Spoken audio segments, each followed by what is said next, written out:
Hello children. In previous lecture we discussed about chapter number 6 colonization and the city.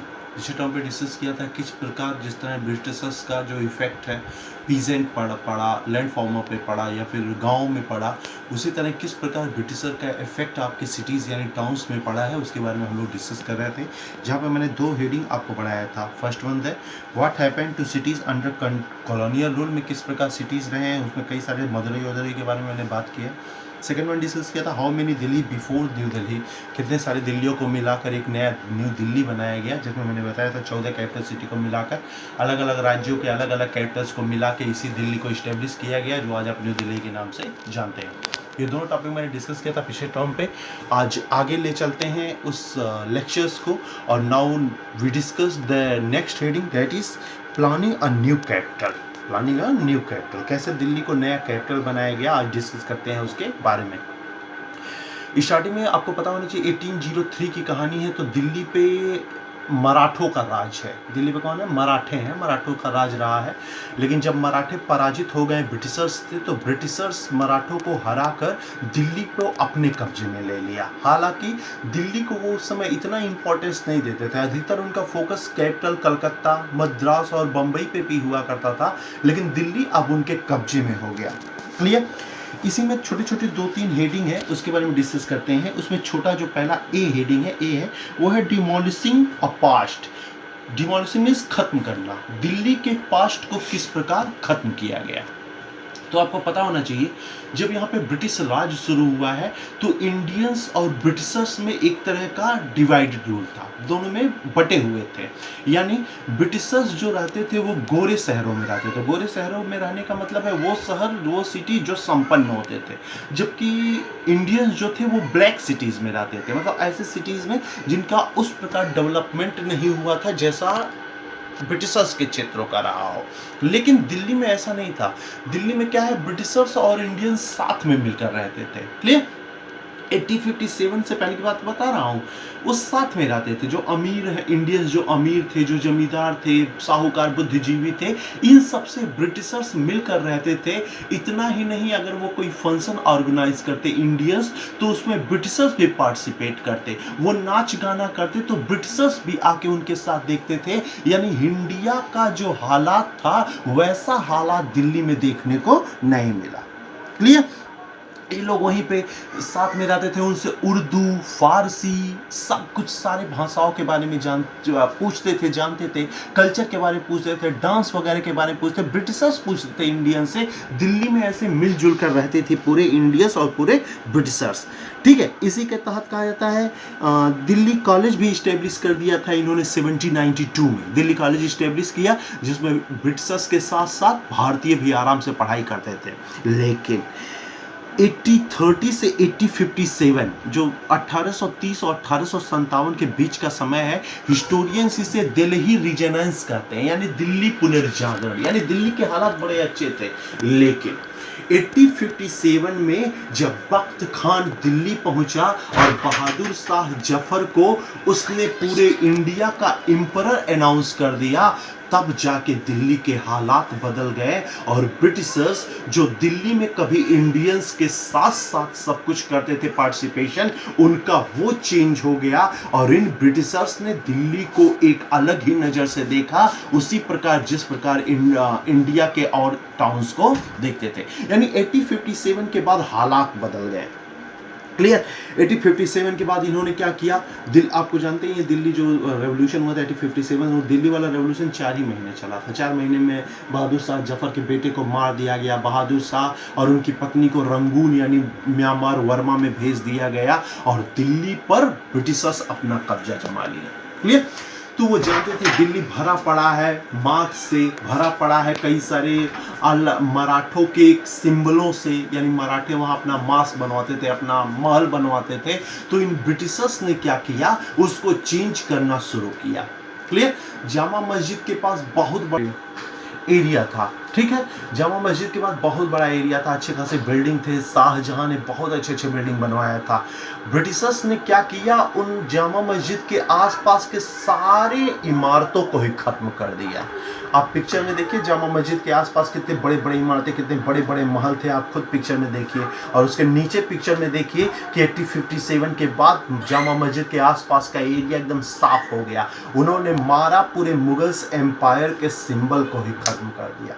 Clear, पूरा area ही बदल दिया। ये केवल जामा मस्जिद के आसपास का नहीं, बल्कि कई सारे दिल्ली में जहां जहां मुगल एम्पायर का कोई सिंबल रहा हो, यानी सिंपल मैं कहूं तो 1857 के बाद इन्होंने मुगल एम्पायर को ही नहीं, मुगलों के ही अस्तित्व को खत्म करने की कोशिश की। क्लियर, उनके द्वारा बनवाए गए जीनत उल मस्जिद को इन्होंने बेकरी बना लिया। जामा मस्जिद को 4 साल के लिए वहां कोई पूजा प्रार्थना ही नहीं कर सकता था। और जो मास्क थे या किसी प्रकार के जो बिल्डिंग जो मुगल्स एम्पायर ने बनवाया हो, उन बिल्डिंगों में अलग प्रकार की ट्रेडिंग करने लगे हैं। क्लियर, 1870 में शाहजहानाबाद, जो मैंने सर बताया था कि शाहजहां ने स्टेब्लिश किया, उस शाहजहानाबाद का वेस्टर्न दीवार तोड़ दिया और वहां रेलवे का डेवलपमेंट किया। 1877 तक दिल्ली कॉलेज को बंद कर दिया, यानी उन्होंने पूरे दिल्ली को बदलने की कोशिश की और एक तरह से मुगल्स जो सिंबल था, मुगल्स जो एम्पायर था, उसे जड़ से खत्म करने की कोशिश किया। इसीलिए उन्होंने पूरे दिल्ली को बदलना शुरू कर दिया। हालांकि अभी भी उनका फोकस कहीं ना कहीं कलकत्ता, मद्रास और बंबई पे ही रहा है, लेकिन दिल्ली में मुगल्स के रेपुटेशन को खत्म करने के लिए इन्होंने जो सुधार करना, मतलब जो चेंजिंग करनी शुरू की, कहीं ना कहीं वही चेंजिंग करना दिल्ली कैपिटल को बनाएगा। तो ये पहला हेडिंग था। इस हेडिंग के अंतर्गत डिमोलिशिंग द पास्ट से। अब इसका जो बी पॉइंट है, प्लानिंग अ न्यू कैपिटल, कैसे दिल्ली एक नया कैपिटल बन गया। क्लियर, तो आपको पता होना चाहिए नया कैपिटल कैसे बना। 1877 में लिटन इंडियन गवर्नर जनरल है, उसने महारानी विक्टोरिया के सम्मान में एक प्रकार की पार्टी ऑर्गेनाइज की दिल्ली में क्या की, पार्टी ऑर्गेनाइज की। क्यों दिल्ली में ऑर्गेनाइज किया, तो आपको बता दूं, इन्होंने मुगलिया एम्पायर के रेपुटेशन को खत्म करने की बड़ी कोशिश की, लेकिन जनता के मन में कहीं ना कहीं मुगलिया एम्पायर ध्यान में था कि मुगल्स एम्पायर इतने महान थे, अकबर था, औरंगजेब था, कहीं ना कहीं जनता के माइंड में वो था। आप बिल्डिंग खत्म कर दोगे, मास खत्म कर दोगे, महल खत्म कर दोगे, लेकिन किसी की थिंकिंग थोड़ा ही खत्म करोगे। लिटन बड़ा परेशान था। ब्रिटिशर्स ने कहा ऐसा करते हैं, हम लोग दिल्ली में ही राज करते हैं, सिंपली हम दिखाएंगे कि देखो पब्लिक, हम तुम्हारे मुगलिया एम्पायर के ऊपर खड़े हैं, यानी मुगल्स एम्पायर को, मैंने एम्पायर को खत्म कर दिया और उन पे हम ब्रिटिश एम्पायर का निर्माण कर रहे हैं। यही कारण है कि कलकत्ता से अब उनका धीरे धीरे मन बदल रहा है, दिल्ली को वो कैपिटल बनाना चाह रहे हैं, क्योंकि दिल्ली में वो खुद को मुगल एम्पायर से श्रेष्ठ दिखाना चाहते हैं। क्लियर, तो विक्टोरिया के सम्मान में एक बहुत बड़ा वहाँ फंक्शन ऑर्गेनाइज हुआ। 1911 की बात है कि ब्रिटेन में जॉर्ज V को ब्रिटेन का राजा घोषित किया गया। जॉर्ज V को ब्रिटेन का राजा घोषित किया गया और उसी के सम्मान में दिल्ली में एक बहुत बड़ा सेलिब्रेशन हो रहा है, जिसमें जॉर्ज V का बेटा आ रहा है भारत में और उसी के सम्मान में दिल्ली को सजाया जा रहा है पूरी तरह। क्लियर, यानी मुगलिया एम्पायर को सिंबल को खत्म करके ब्रिटिश वहां नए प्रकार की डिजाइन कर रहे हैं और उस राजकुमार की स्वागत के लिए वो दिल्ली को तैयार कर रहे हैं। इसी 1911 में जब यहां राजकुमार आए तो उन्होंने राजधानी यानी कैपिटल कलकत्ता को खत्म करके दिल्ली को बना दिया। क्लियर, यही राजकुमार ने एक बड़ा अच्छा कार्य भी किया था, जेल में बंद बाल गंगाधर तिलक को रिहा कर दिया था। तो अब मैं डिस्कस करूंगा, आगे ले चलते हैं। ठीक है, दरबार में अच्छा खासा हुआ आपका। अब ये दिल्ली को अब पूरी तरह दिल्ली पे ब्रिटिशर सब समझ गए थे कि भाई दिल्ली को ही हमें सब कुछ सजाना है, दिल्ली को ही अपना कैपिटल बनाना है, तो वो दिल्ली पर फोकस करने लगे। दिल्ली का जो एरिया उन्होंने बनाया वो 10 स्क्वायर मील का बनाया। 10 स्क्वायर माइल्स में पूरा दिल्ली फैला रहेगा, जिसे आज आप रायसीना हिल्स कहते हैं, रायसीना हिल्स कहते हैं। तो बड़े बड़े इंजीनियर बुलाए गए, लुटियंस को और बेकर को, उन्हें जिम्मेदारी दी गई कि भैया दिल्ली को इतना सुंदर और इतना व्यवस्थित ढंग से बनाइए कि जब हम इसे कैपिटल के रूप में देखें तो बड़ा ही मुझे आश्चर्य हो। आप इस प्रकार दिल्ली को सजाइए। पैसे की जो जरूरत हो आप बोलिएगा, लेकिन दिल्ली में वो डेवलपमेंट कार्य करिए जैसा डेवलपमेंट आपके पूरे इंडिया के किसी सिटी में हुआ ही नहीं, ना कलकत्ता में हुआ ना बंबई में, वो डेवलपमेंट कीजिए आप दिल्ली में। इन दोनों ने इंजीनियर थे, दोनों काम करना शुरू कर दिया, दिल्ली को बेहतर बनाने लगे। सोचिए दिल्ली जो गवर्नमेंट कॉम्प्लेक्स है दिल्ली का, वो दिल्ली गवर्नमेंट कॉम्प्लेक्स को ब्रिटिशर्स ने 2 मील में बनवाया था। कितना बड़ा बनवाया होगा। वही उस समय किंग्स वे कहलाता था और आज राजपथ कहलाता है। वही किंग्स वे 2 मील्स में है, और ब्रिटिश गवर्नमेंट का जो हेड ऑफिस था, माल था, उसे किंग्स वे कहते हैं, लेकिन आजकल उसी को आप राजपथ कहते हैं। इसलिए रायसाना हिल्स, राजपथ, ये सब आज पेपर्स में आप वर्ड सुनते होंगे। क्लियर? जो पैलेस बनवाया उस जॉर्ज 5 के सम्मान में एक पैलेस बनाया गया था, उसी पैलेस को आज प्रेसिडेंट हाउस बोलते हैं, राष्ट्रपति भवन उसी को बोलते हैं। क्लियर? आपका पूरा दिल्ली 20 साल में बना है। 20 साल इस बेकर ने और लुटियंस ने बहुत मेहनत किया और दिल्ली को एक सबसे अट्रैक्टिव सिटी बना के रख दिया। 20 साल लगे पूरे दिल्ली को बनाने में, सजाने में, और उसे कैपिटल ऑफ इंडिया कहलाने में। क्लियर? इतना ही नहीं, दिल्ली के जो गली थे, जो छोटे छोटे पतले पतले रोड थे, इन सब रोडों को खत्म किया गया। वहाँ चौड़े चौड़े रोड बनाए गए। जो घर थे अमीरों के, इंडियंस के जो घर थे, उन घर को तोड़वा दिया गया। वहाँ अच्छे खासे ब्रिटिशर्स के घर बनाए गए। रोड चौड़े चौड़े बनाए गए। गली में जो गंदगी रहती थी, उन गंदगी को साफ किया।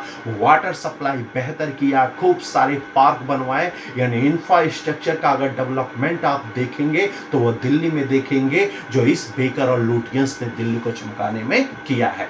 वही दिल्ली जो 1857 से पहले बेकार, उजाड़ और उतना मुगलिया एम्पायर ही केवल उस दिल्ली में दिखता था, उस दिल्ली को इस ब्रिटिशर्स ने इतना बदल दिया कि अब वहाँ मुगलिया एम्पायर का कोई सिंबल ही नहीं रहा है, सिवाय स्कल्पचर और मॉन्यूमेंट्स को छोड़कर। क्यों? क्योंकि उनको ब्रिटिशर्स को छोड़ना मजबूरी थी, क्योंकि वो जानते थे इसको देखने के लिए टूरिस्ट आएगा और ये उनके खजाने का सबसे बड़ा प्रॉफिट होगा। इसलिए चाह कर भी ये ब्रिटिशर्स उन्हें तोड़वाते नहीं थे, और वही हुआ। कई सारे टूरिस्ट भारत में आते थे रेड फोर्ट को देखने, जामा मस्जिद को देखने, और वो देखकर ब्रिटिशर्स को अच्छा खासा पैसा देते, और ब्रिटिशर्स उन प्लेसेस से बड़ी अच्छी कमाई करते। इन्होंने खत्म किया केवल उन मास्क को, उन चर्च को, जो कहीं ना कहीं हिस्ट्री के तौर पे उतने इंपॉर्टेंट नहीं थे। कई सारे मास्क तुड़वाए, कई सारे चर्च तुड़वाए। कुछ इतिहासकार कहते हैं कि ब्रिटिशर्स हालांकि टेंपल नहीं तुड़वाए थे, लेकिन मास्क और चर्च बहुत ज़्यादा तुड़वाए थे। टेंपल शायद इस वजह से ना तुड़वाए हो क्योंकि उस समय भारत में हिंदू पॉपुलेशन भारत में ज़्यादा है, और अगर किसी प्रकार का टेंपल तुड़वा देंगे तो निश्चित तौर पर बहुत बड़ा रेवोल्यूशन इंडिया में ऑर्गेनाइज हो जाएगा, बहुत बड़ा रेवोल्यूशन होगा। इसीलिए शायद वो टेंपल्स को नहीं तुड़वा पाए, लेकिन मास्क और चर्च को बहुत बड़ी मात्रा में तुड़वाया, पूरा दिल्ली को बदल कर रख दिया। क्लियर? तो आज आपने डिस्कस किया, सिंपल मैं कहूं तो आज केवल आपने डिस्कस किया दिल्ली के बारे में। दिल्ली कैसे कैपिटल बना, दिल्ली क्या था, दिल्ली क्या हो गया, दिल्ली में किस प्रकार का सुधार किया गया, न्यू दिल्ली के बारे में यानी इंडियंस कैपिटल के बारे में आज आपने जाना। नेक्स्ट वीडियो में मैं डिस्कस करूंगा डिवाइडेशन का, किस प्रकार डिवाइडेशन प्लानिंग क्या हुआ, वो डिस्कस होगा नेक्स्ट वीडियो में। आपके लिए आज मैं बस एक ही क्वेश्चन भेजूंगा कि दिल्ली पे आप एक शॉर्ट नोट लिखिए, कम से कम 200 वर्ड्स में। दिल्ली पहले कैसे था, अब कैसे हो गया, बाद में कैसे हो गया, कैपिटल कैसे बन गया। आपको केवल दिल्ली पे एक शॉर्ट नोट लिखना है, जो आज क्वेश्चन के तौर पे आपके पास भेजा जाएगा। ओके, नेक्स्ट वीडियो में मिलते हैं इसके नेक्स्ट टॉपिक के साथ। Thank you.